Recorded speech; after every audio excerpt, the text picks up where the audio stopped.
My name is Ijama Uche. This morning, we're going to look at analyzing NiMET's weather predictions, accuracy, impact, and future outlook. And to help me do that this morning is engineer Dr. Emmanuel Chukuma. He's a lecturer at Nnamdi Azikiwe University, and he's also an activist on environmental sustainability. Good morning, Doc. Good morning. It's a pleasure to be here with you. Okay, my pleasure too. Now, when you say analyzing NiMET's weather predictions, what are the predictions for now? I know we have a lot of them about the flooding, about this, about that. So where do we stand now? Okay, so when it comes to NiMET predictions, there are a number of predictions that they usually give, usually at the beginning of the year. So some of them is rainfall onset. Okay, so it's a prediction that tells the government and then Nigerians when rainfall is expected to start. And okay, there is also prediction on rainfall cessation. So what's the probable time that rainfall would end for the year? There's also prediction on the length of growing season, that is the period there will be rainfall. Okay, and there's also prediction on dry spell. So this is a prediction that tells people, which we call August break, period when there will be no rainfall, maybe for 7, 8, or even 20 days, depending on the location. What did you call it? Period of dry spell. Dry spell. Yeah. Uh-huh. So we call it August break. A number of us know that August break. That's a period when there won't be rainfall. Okay, and these are called seasonal climate predictions. Okay, they also go into the extent of predicting some sicknesses that are related to climate, like meningitis, malaria, and the rest of them. But majorly, the SCP, which is seasonal climate predictions, is usually our focus for those of us that are in environmental sustainability sector. Okay, they also predict diseases. Yeah, like meningitis and of course... Okay, disease that had to do with the weather. Yeah, it has to do with that. Like meningitis usually happens during extreme heat period. So because how it is related to the state of the climate, so you can also predict some health outcome based on climate scenario. Okay. Now, we're having too much rain. Is it part of the prediction? Because what we heard, we never knew it was going to be this way.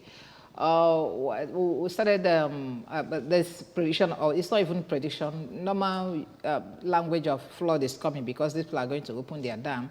It's like we wait for that one every year. But then the quantity of rain that is coming now appears to aid flooding. Is it part of the prediction? Okay, so when it comes to NiMET predictions, they usually vary based on locations. Okay, so the prediction for southeast, south-south, north are usually differ. So when it comes to knowing whether these things are part of the prediction, it's actually a complex analysis because you have to subject NiMET prediction with what is on ground, and sometimes this takes some time to be able to get the data on ground. So for me, usually for me, I know September is usually a period where you have intense rainfall, so I'm not surprised. So it's normal. Okay, let's look at the accuracy now. So how has this been? What has all the predictions they give us about weather conditions and our environment? Has there been any level of accuracy? How can you rate the accuracy? Okay, when it comes to that, accuracy is actually a complex thing to talk about. Okay, because before you can say this is accurate, you must have to have kind of a benchmark, something that guides you to say this is accurate or not. So from my own point of view, I think I had an experience with one of my colleagues who was researching in the Niger Delta region. She's a researcher, and then she works with some of the people who are farmers in the Niger Delta region. So there was something she told me some time ago, or she said during one of her presentations.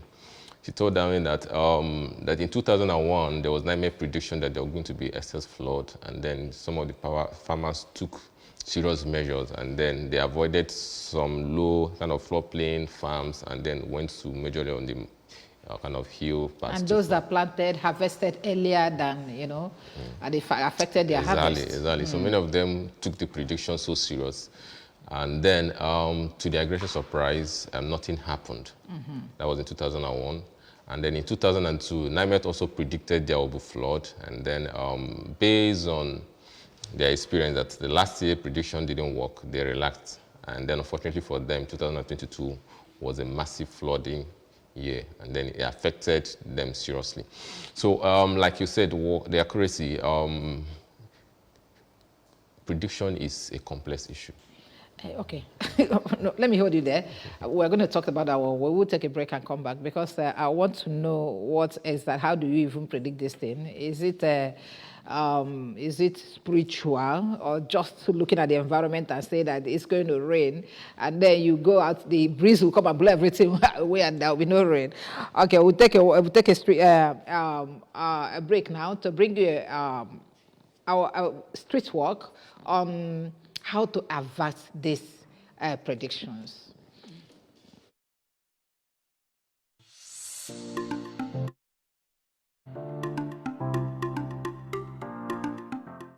We should sensitize the people about filling up the drainage channels. That's one. Then, again, the government itself should desilt the channels before and during the rainy season. So those channels could actually take up the water when it overflows and everything. Then, if possible, the federal government should also do something about creating more dams. Yes, majorly creating more dams to take up the water, the heavy water, because most times we've heard about.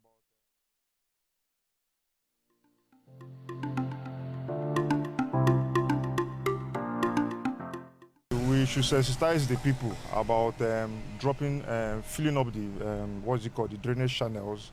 That's one. Then, again, the government itself should desilt the channels before and during the rainy season. So those channels could actually take up the water when it overflows and everything. Then, if possible, the federal government should also do something about creating more dams.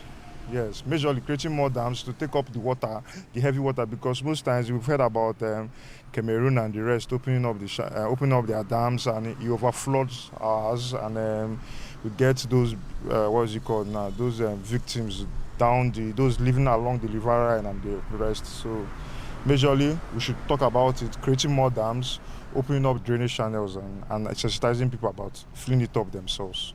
I know that there is no way to stop it, but the only way that government can help to those who are victim to it, those areas, I think if government can, make a budget, like when they are making annual budgets, you understand, within those years, because I learned that the fraud always come in 3 years or 4 years, not always, it don't used to occur every year.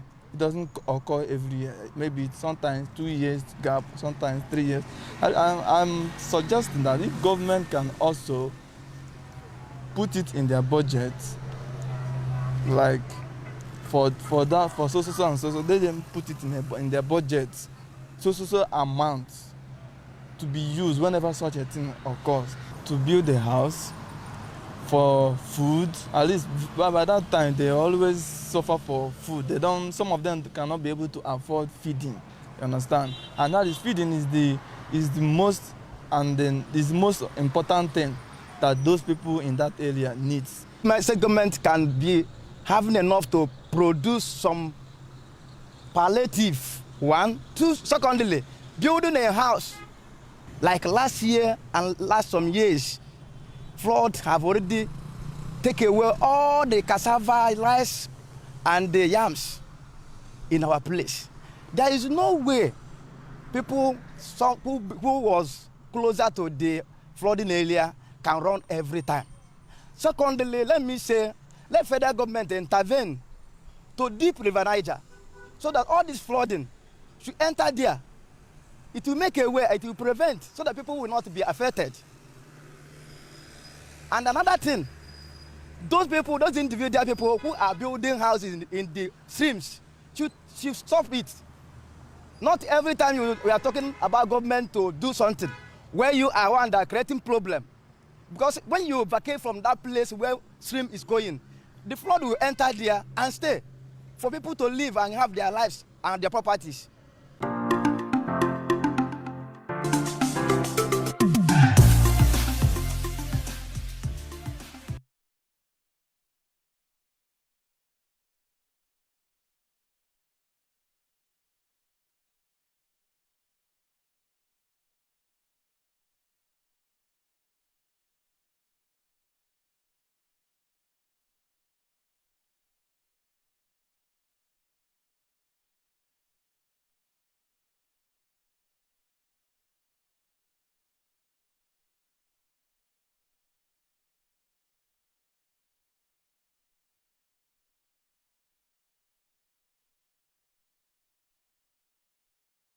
Okay, good to have you back after that interaction with people on the street expressing their feelings about the topic that we're handling today, which is analyzing NiMET's weather predictions, accuracy, impact, and the future outlook. That's exactly what we're looking at today. And it's my pleasure to inform you that another person has joined us, another expert, the people who should know has joined us to look at this. It's Jack Paniel. Jack Paniel is the State Coordinator, National Environmental Standards and Regulations Enforcement Agency, NESRA. Welcome, Paniel. Thank you very much. It's good to have you here again. Yes. Okay. Yes, before you came in, we have started analyzing this NiMET predictions. How accurate, how do they even generate the prediction? How does it come? Is it a case of, oh, the cloud is dark, it's going to rain, and the wind comes and scatters everything, eventually no rain comes, and meanwhile, you have packed everything that you have outside, inside, but the rain did not come again. How do they even generate these predictions? Okay. They have their weather stations, which are located, not everywhere in Nigeria, but strategical locations. I know NiMET has at major airports, like one in Lagos, in Port Harcourt, Kano, and those are major stations, and they will also have some smaller ones. These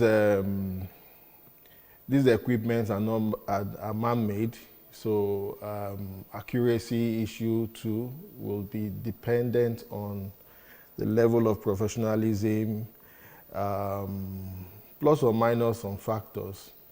So it is not a matter of somebody standing and watching the clouds to know, a particular gathering of cloud and then predicts. These equipments are there, and they have the factors that determine what they signal. And these signals they get, they are interpreted. And most times interpretation is by man. So the accuracy of the human interpretation is also there. But give and take, so far so good. We have had it not too bad in Nigeria with the equipment. And like I listened to the DG of NiMET once, giving kudos to themselves. They have scored, he said, above 890, if I'm not mistaken. And I think I agree with them. They have done well over the years. Okay, thank you very much. Engineer Emmanuel, that was supposed to be your question, because I was building a situation whereby the kind of things we had during the pre-presidential election, where so many pastors will come out and say, this person is going to win, this is what is going to happen. At the end of the day, nothing happened, nobody won, and a whole lot of things. Is it like that, or is there anything that they pin down to say we are sure that this is going to happen? So that when we hear run, we run. I know, like we have said before, Penek, it happened in 2021. or 22 when they told farmers this is what to do, or that this is rain, it will be this and that, and nothing happened, and farmers lost a lot because they didn't plant what they were supposed to plant, and they harvested earlier, you know, based on that. So how do we manage this? Okay, so with respect to the process, life majorly can be, it can predict life based on a number of processes. One is based on physical processes. You can also predict something based on chemical processes, and then you can also predict based on biological knowledge. So that is the sense we study biology in our secondary schools, we study physics, and we study chemistry. So weather aspect is more of a physical process. Okay, so just like we talk about what we call hydrological cycle, the process through which water accumulates in the sky and then tends to fall. So when it comes to prediction, it is based on a number of physical processes. So for instance, prediction is usually based on what is the temperature today. It can use it to predict what happens tomorrow. It's also based on what the prevailing humidity, what is the humidity in a place, what is the atmospheric pressure, okay, what is the precipitation at the moment, and what is the cloudiness. So that's why we have what we call AI or machine learning tools. These are situations where you feed in database on previous data on climate changes, and you can use it to predict for next 5, 10, 20, and 30 years. So there are what we call climate models, which you feed in a whole lot of data and train the machine so that the machine can predict, just like you use your fingerprint to open your phone. So these things are all physical processes. It's not spiritual. No spiritual connotation. It's physical processes, yeah. Okay, we're still looking at the accuracy so that we know once you hear run that it means to run. And then now, let's look at the impact that this environment has really had on us. That's the weather predictions. Have we been able to fare very well? What has it been able to impact on the life of people that will make us always look out for such predictions? Okay. Jack. Okay, I think since 2012, Nigerians have become very aware of NiMET's, and for me it tells that we are now all alert of possibilities of impacts of flood. And so having said that, I think Nigerians should always look out for NiMET's predictions. The predictions will not be always accurate because machines will always read signals, but then nature has its way of doing things. But the truth is that when we get such signals, we should be alert, take precautionary measures. Impacts of this has been alarming over, especially of recent time, 2012 and 2020. And some persons may begin to wonder, is it every 10 years we begin to have that level of impact? I don't think so. I don't think so. Maybe it's just coincidence. But generally, to reduce the impact, we should all be alert. When the signal comes, they may be, like I overheard you saying 2001 and 2002. Yes, NiMET gave the prediction and it didn't turn out that way. It's not NiMET fault, it's what signals gave. 2022, they didn't take them serious. But then in 2023, Kojak, that's the All African Games, NiMET actually came out to warn the federal government building the national stadium that this hollow, where they had the indoor games, the construction may be affected by wind. 2003. Okay. And the government, maybe because of the outcome of 2021, the federal government didn't take them serious, only for the structure, according to NiMET's prediction, to be affected by the weather conditions. So impacts are always there. It will only be reduced if we are proactive. Don't take it lightly. If the alarm is there, take precautionary measures. If you need to relocate from the flood-prone zones, relocate. It will only be I was actually going to ask how are we going to be proactive to ensure that we don't get this impact on us. Yeah, to you now. Okay, like I said, it's always good to be on the safe side.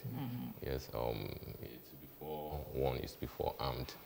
So I encourage people to take some of those predictions serious. Okay, take measures that if you're told that there'll be flood in this area, try to have strategies to find an escape route or how to manage such scenarios. So don't relax. Like I keep saying, it's not a prophecy. It has nothing to do with spiritual. All of these things are natural processes. What man does is to try to learn these natural processes, automate them using artificial intelligence and computer and some of those instruments, and then we're able to predict. And they cannot be 100% perfect because sometimes a number of factors also play in. So, but to be on the safe side, I think we should take some of those predictions serious and then try to take measures that will keep them safe. What are the measures? Like, when you say there's going to be flood, what are the measures you expect the governments and individuals to take so that we avert the consequences of the flood, not for it not to come, okay? At least to be able to mitigate, to ensure that it didn't cause us much harm. You understand what I mean? Okay. So when they say there's going to be too much rain, or there's going to be too much sunshine, what are the things that we ought to do to avert this or to contain it? Okay, let me see at communal level, for instance. For communities that are living in flood-prone areas, nothing stops them to have signals, their flood signals that you can put. Some of them can be electronical. Okay, it's like a sensor you put. Once the flood gets to some level, alarm will blow off, and that tells everybody around that area you need to vacate. And of course, at that point in time, people should be ready to vacate because these things happen within a few minutes or within a few hours. Everywhere is flooded. So once the prediction has been given, people should see what to do to increase your signal at that point or within that area as a community. And as individual, I know some people when flood area usually have places where they run to once the flood starts. So people should have enough plans to vacate. And then if you have the means, generally, why not look for a place that is in an elevated place and leave some of those flood-prone areas than always trying to be at panic, trying to check signals and all these things. Better get a good place and relax. So we have enough space where people can can stay and live comfortably, but sometimes the attachment to their natural homes, their farm, and the rest of them keeps them. And sometimes they've lost their life trying to keep to those attachments. So I think people can, individuals, community can take measures just like I mentioned. Okay. Jack Pennell, I don't know, individuals, what can government do? Okay, government can do a lot. Part of the things government is doing is what NiMET's is doing. Provide infrastructure, like he was saying, early warning systems. That is what NiMET is actually doing, give the forewarning ahead of time. Government can also go ahead to, which they have done in recent time, provide alternative accommodation, which we call IGP camps, where people can go stay for the time the flood persist, and then when the thing ebbs, they return back to their comfort zone. Government has gone through NEMA and the rest of it to provide, a bit of course, succor, food and the rest of it for people. But I think all of that is just addressing The problem. not the problem, actually. Yes, just providing, but yes, exactly. I think for actual precautionary measures, government should go ahead. For now, I think most of the river plains need to be dredged. We also, since this is becoming a norm now, every year we begin to get scared of flood. There is nothing wrong with government building dams, which will serve in between, and then restrain the water velocity or the volume for a while gives people enough time to relocate. And then there are some dams that have been damaged. I know when Ibadan 2012, the Ele Dam was damaged by that year's flood. I don't think that has been repaired. So such things. And every day, every year, the government will join, NiMET to tell us, get ready, flood is coming. What are they not getting ready to? What are they doing as as a nation to save their people and save our property too. Okay, that's what we are, why we are looking at this topic. Just like you said, what will it take to dredge the River Niger?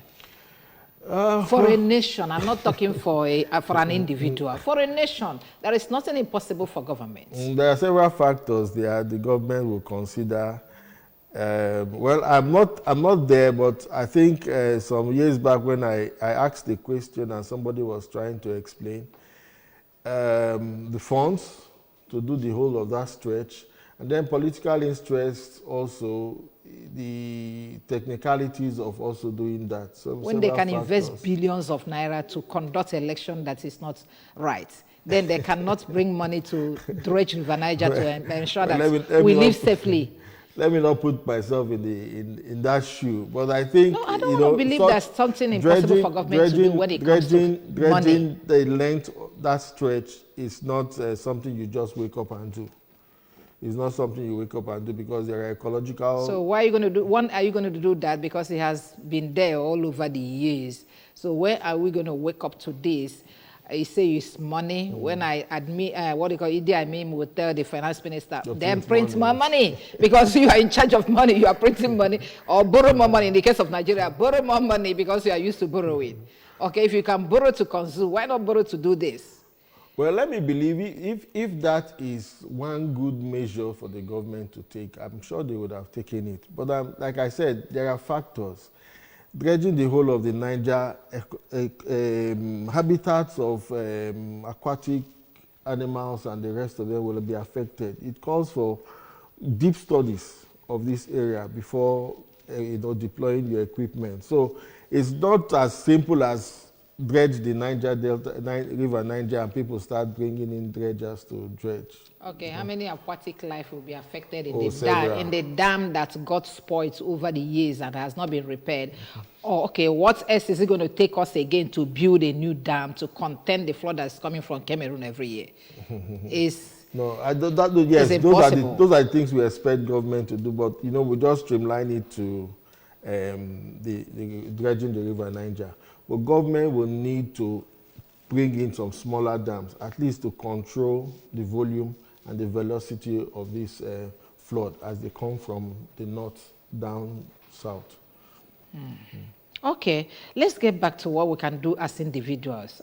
Engineer Emmanuel, I know growing up, there is this catchment pit that are dug in the villages. Sometimes we fall inside something and they will come and drag us out. Okay, we never knew what it was for. Sometimes they would just put trashes there. But the fact, as we were growing up and going to school, primary school, we started learning that those ones were meant to break a speed breaker for the flood.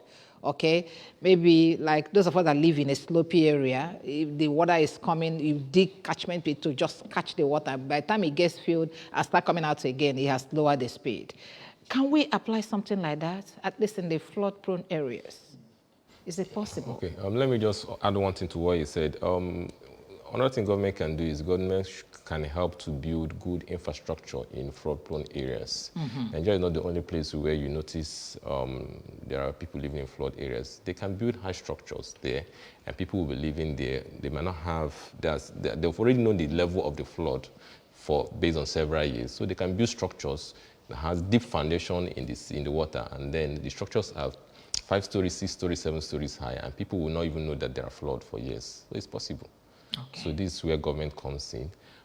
Referring to the what individuals can do, or who can also call communities. I think we need to differentiate between flash flood and flood that emanates from. Itself. Yes. But it's the collection of this flash that goes to flood somewhere.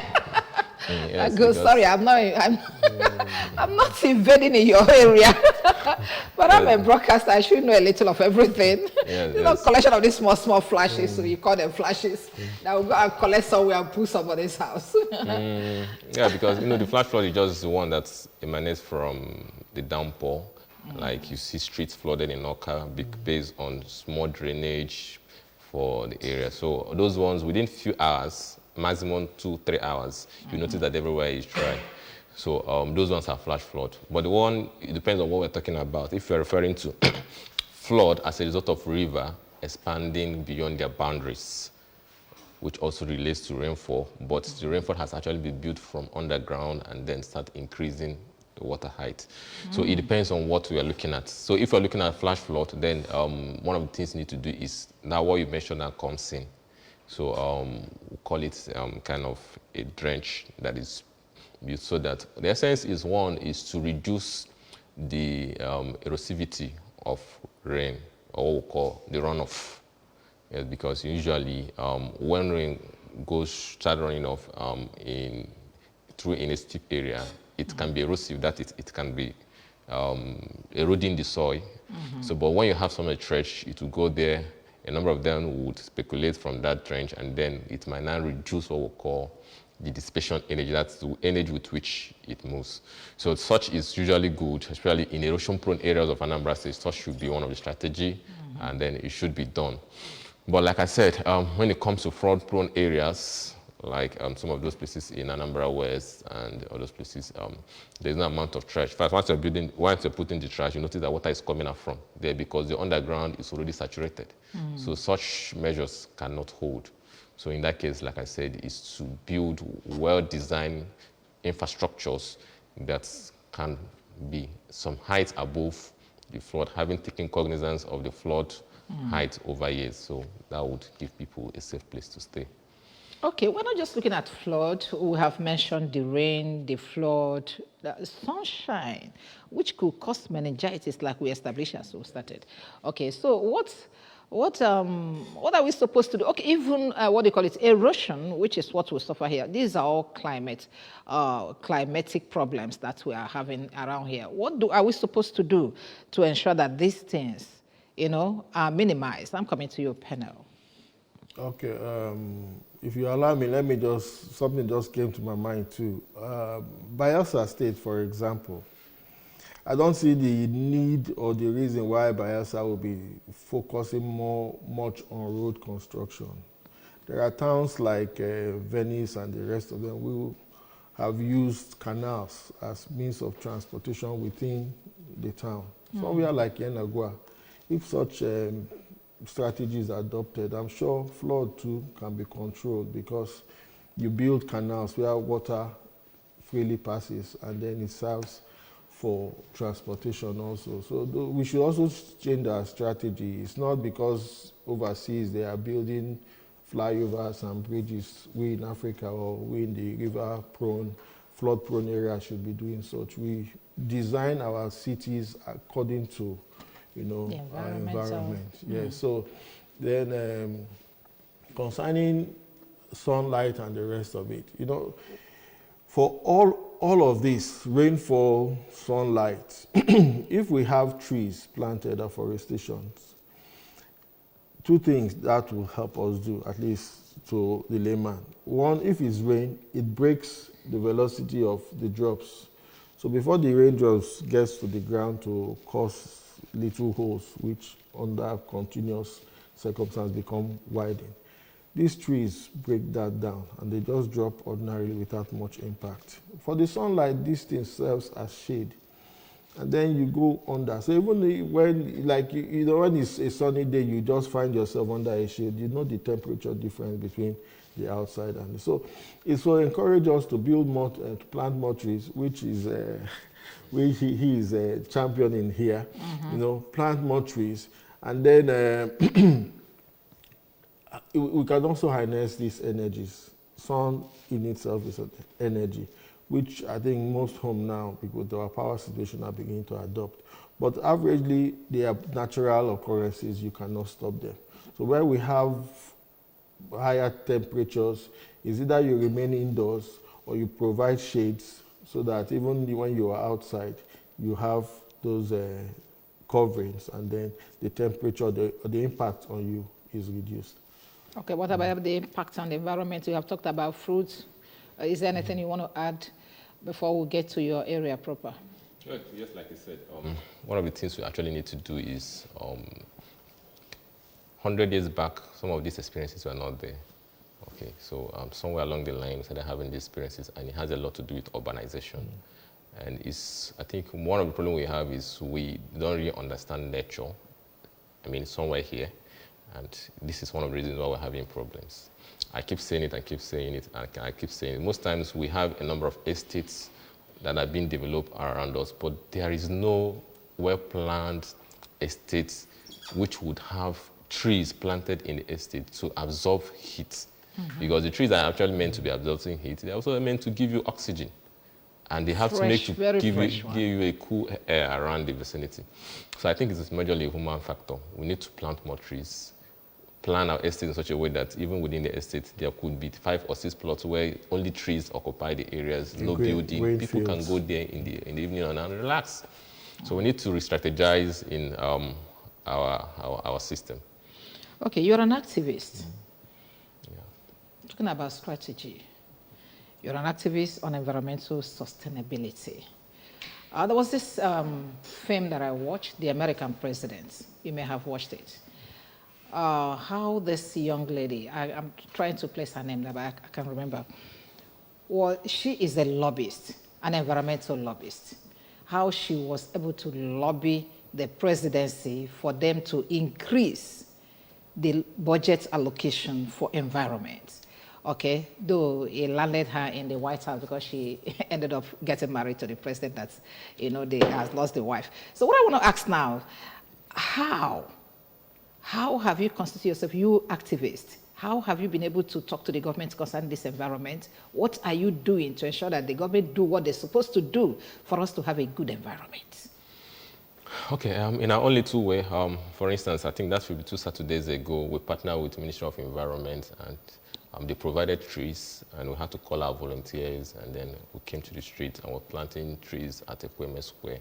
And we also have a program we're scheduling by 30th of this month where we're going to get more trees and plant in my institution in Unizik. So the truth is this, nothing can be done by one person. This requires collaboration and partnership. So for us, we're available for the government to partner with the government, see what we can do in terms of environmental sustainability. So, but when it comes to imparting policy and the rest of them, this is an area we still need to look at. Currently, I think we need to re-strategize, but in terms of partnership, in doing some projects that has to do with environment, we're already doing that. And then we are also considering a number of training where we would invite people to give them updated knowledge on things on the environment, because I realize that a lot of people don't understand how these things happen. Just like you're trying to consider weather prediction based on prophecy. A lot of people think these things are based on, but nature can be predicted at every point in time once you understand the physical processes that constitute nature. Yeah. Okay. Strategies. Partnering.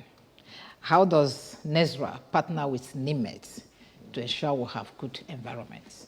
Daniel. Okay. Our partnership with NiMET's has not been that obvious one, because NiMET's majorly does their predictions, and when they do that, we swing into action in sensitizing the public for whatever NiMET comes up to say. And then also, our partnership have been more with NGOs like this, the government, academia, and the rest of it. There are other stakeholders, like you said, NiMET. We engage them from time to time. We engage them from time to time for regulatory development of regulations. And then when we have such instances, we get more facts from them, so it helps our sensitization. We don't just get to the streets and say things, but we talk from informed positions and then advise on necessary actions for the public to take. So generally, government establishment, we always meet from time to time. We have the National Regulatory Dialogue, which comes up once every year. And such meetings bring all stakeholders, NiMET, NEMA, NISA, and the rest of them. They all come together. We table the environmental issues, and then we discuss them.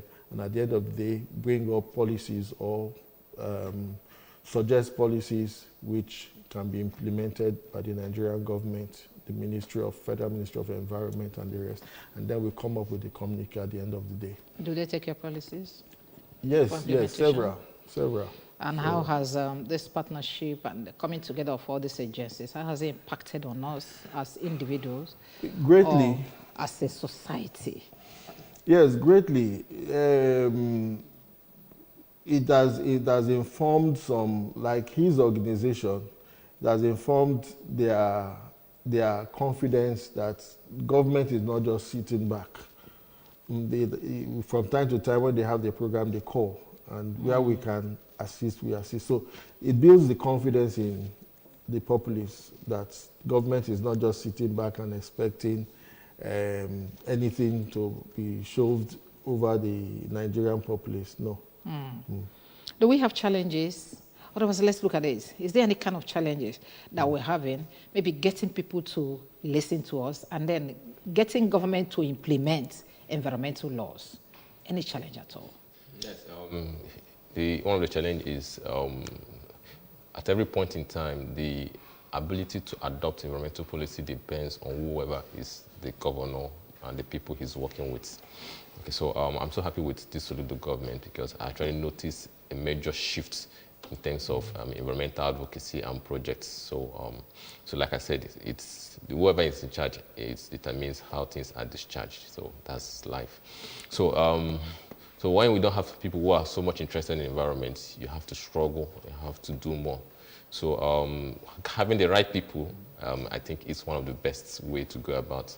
Then another problem we also have is an average Nigerian has a way of thinking.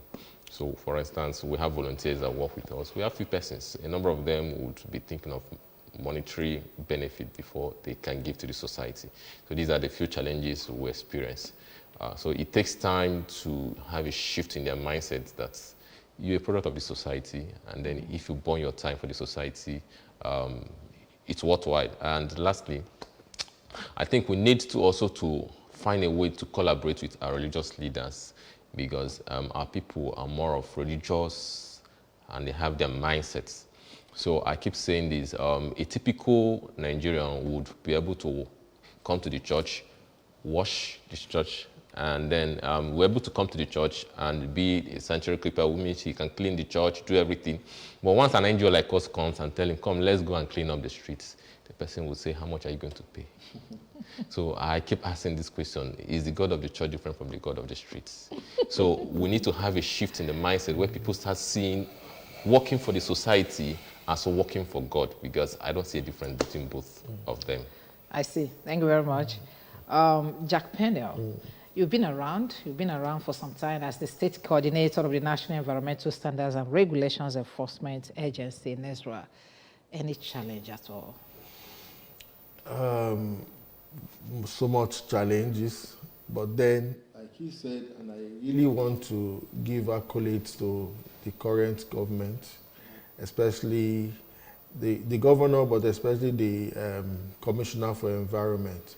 You see, there have been some elements that have, within the system, that have frustrated environmental compliance itself. But with his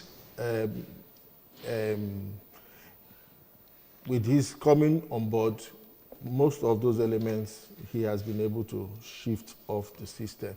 That is giving both NESREA and the state ministry, the level ground to do their work.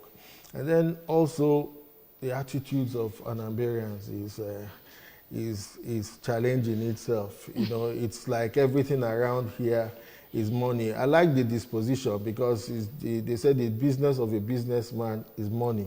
Anambra is a businessman, but in doing our business, we should understand that if we destroy the environment, there won't be a platform for us to do our business. And then the other issue is we must not always use the stick approach. We must not use enforcement. We believe that when we talk to you, we sensitize your understanding to appreciate environmental responsibility. That aspect here in Anambra has not been easy, but kudos to the people of Anambra too. Since I've been here, there has been great improvement. There are some industrialists who don't initially appreciate the environment or put in anything to do for the environment, but by the time you sit with them and explain the essence of environmental responsibility, they get up, sit, adopt it, and then you see them begin to run. So despite the challenges there in get them to comply, I think I want to give the people of Anambra kudos also. There has been great improvement. And you look like them. Okay. Thank you very much. Thank you very much, gentlemen. Before we go, we will not go until we have looked at what our environment is going to be maybe in the next, let's do our own predictions, in the next 10, 15, 20 years. What is this environment going to be, and what do we need to do to ensure that we have a good environment? At least we will bequeathed a good environment. What do we bequeath to our children as we get older? Yes. Okay, that brings us to what we call Newton's law of motion, or Newton's law, that if this object is placed there and then nothing touches it, it will be here in the state of rest for infinity. And then if it is in motion and there is no force that restrains it, it will still be in motion. So I don't want to be too optimistic and I don't want to be pessimistic. The environment we want to create in the future must be intentional. So what it implies is we must have to come together. If there's an environment we want to see in the next 10 years, then every one of us must have a picture of that environment. For us, it's a sustainable environment, and then we all have to put hands together. We can't just predict, because all of these things are based on the laws of nature. So if we put our hands together to build a good environment where we have enough trees, we avoid plastic pollution, we think about how to sustain diversity in our ecosystem and the rest of them, we enjoy life. But if we keep destroying it, it will all get to us. That's the truth. It's our choice. Yeah. Okay. Okay. If we in Anambra can continue with the mindset of the current regime and then improve on it, I see Anambra in the next 10 years getting it right. If not getting to get the, in reality, the green city or the green and smart city, we should be close to it. But if there's any deviation from it, it's going to be very pathetic. I will see an Anambra where the cries will be worse than it is now. So I just want to plead with Indian Anambrans to embrace environmental consciousness. It's for the gain and good of everybody. Thank you very much. Thank you. Well, it takes a governor, a former governor of Anambra State, to say that the environment you abuse today will take its revenge on you tomorrow. And then it's taking another Anambra State governor to say that this environment, I'm going to make it livable for our people. And that's how we have started to plant trees, palm trees, coconut trees, and a whole lot of trees to ensure that this environment will not take a revenge on us tomorrow. I'd like to thank you very much today for joining us in the program, and to thank you for the week. You started since Monday, and this is the last segment of Good Morning Anambra for the week. We'll be talking with you again maybe by Monday next week. But for this week, this is how we are closing it, and we are thanking everybody that made it happen. The team, Good Morning Anambra team that worked this week, you're great guys. Thank you very much. The camera guys, the ops directors, the producers, Ife and Co, and the whole lot of people that made it happen. Thank you. My name is Sijama. God keeping us. We'll be here some other time. Have a good weekend.